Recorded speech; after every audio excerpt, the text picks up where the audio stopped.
vortex. I just wanted you to see his beautiful face. That was Kerry Harris, a leader in real estate in Columbia, Tennessee.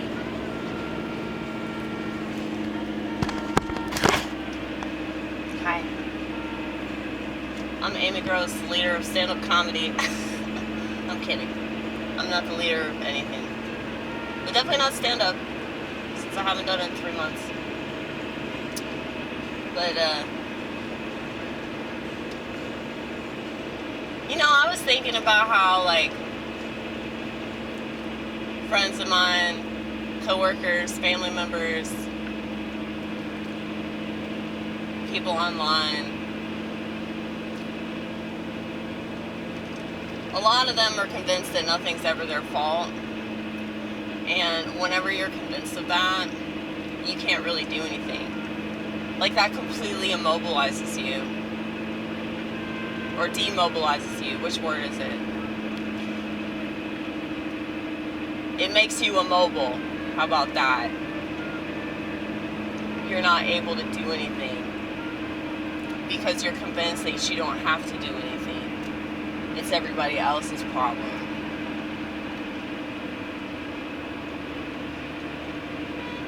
And that's a really terrible place to be in, you know?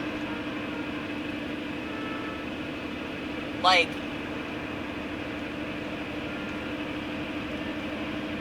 a lot of people get on to me about, ooh, flingy thingy.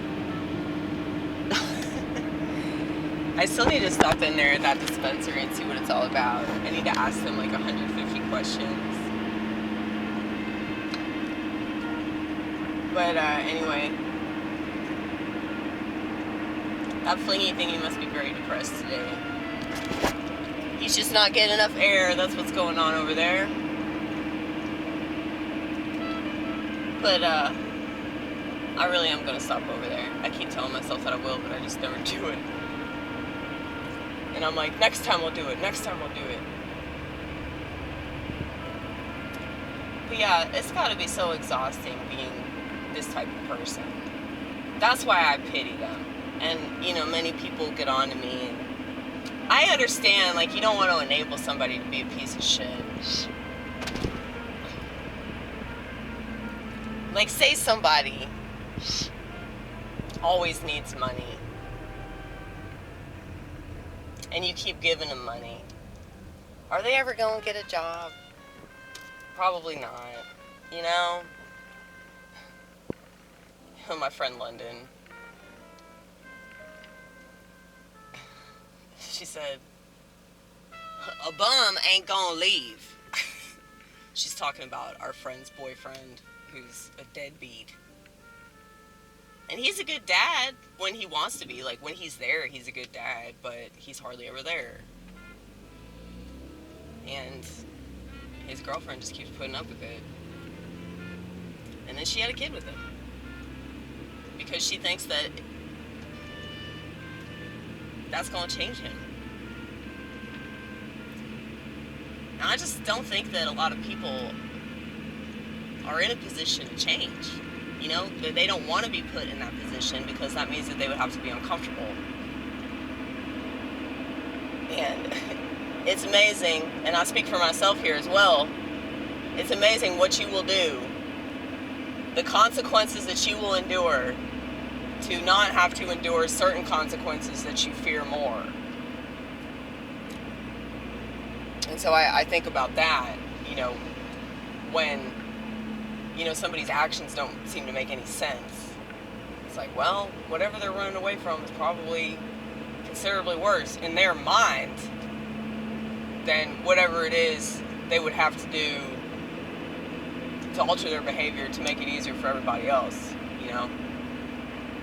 And I'm really not the type of person to expect people to cater to me, or, oh, these are my sensitivities and you should be aware of that, you know?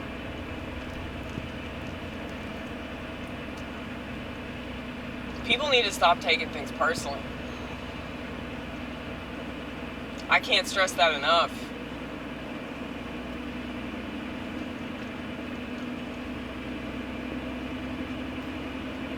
But you know, when it comes to narcissism, I was thinking about shit like, politics and climate change and mass shootings, abortion. It's like, if you don't care in the way that the general public cares, well, then you just don't care, It's like voting is a good example. But like protest rallies and shit. Like there's a lot of pressure with liberals to protest and to say something about racial injustice and climate injustice and racial injustice, because they'll never shut up about that. And they do that because they don't have anything going for them. So they're like, well, if I talk about this endlessly, it makes it seem like I give a shit about something, And they really don't, because they can't defend anything. It's just, they point at something and cry about it.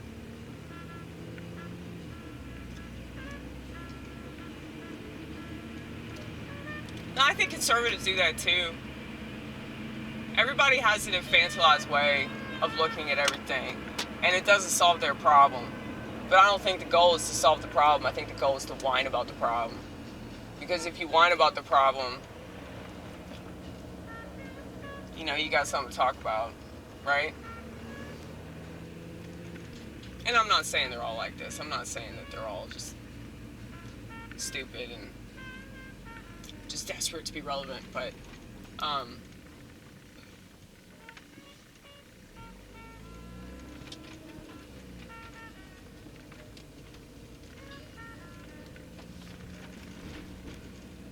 it's like a narcissist doesn't know how to care.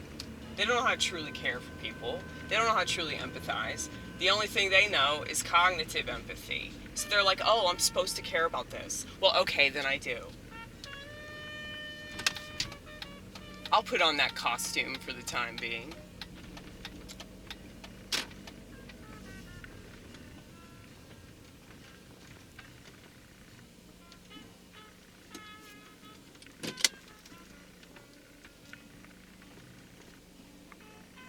And if you challenge them in any kind of way, it makes it obvious that they don't actually care. Because it's superficial. It's very, very superficial. But it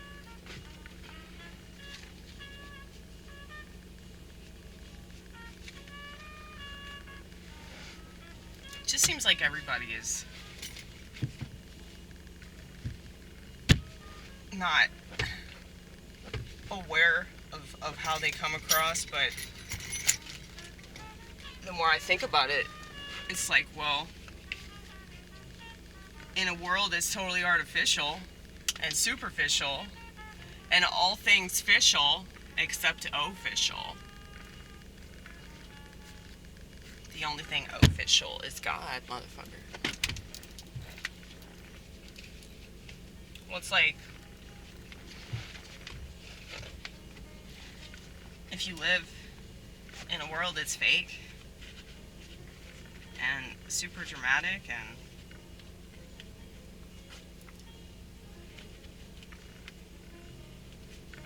totally immoral and unethical,